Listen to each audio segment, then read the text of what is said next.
Lahari Shari stands in black stripy bikini under waterfall.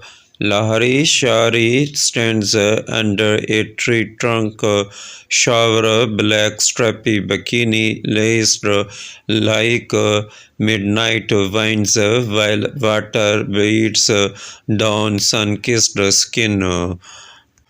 Lahari Shari stands under a tree trunk shower, black stripy bikini laced like midnight vines, while water beats down sun-kissed skin, eyes shut, smile wide, one hand lifts the floor. She has pure Iceland fire, waves in the background, confidence in the foreground. The Big Boss Telugu bombshell just turned an outdoor rinse into high art.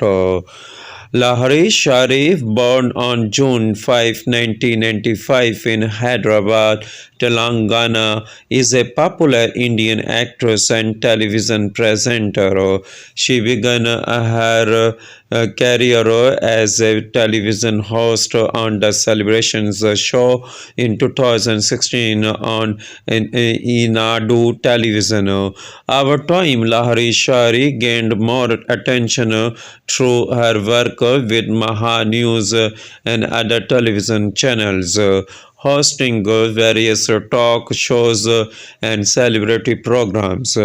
She became known for her vibrant personality and engaging presenting style. Lahari Shari's breakthrough in films came in 2017 with the hit Telugu movie Arjun Reddy, where she played a nurse. She has since appeared in several Telugu films, including Mali Rava 2017, Srinivasa Kalyanam 2018, and Tipara Misam 2019, gaining recognition for her versatile roles. Lahari Shahari is also a model known for her appearances in television shows, news programs, and celebrity talk shows. Thank you for watching Showbiz International News. Please subscribe Showbiz International News for updating news and more informations.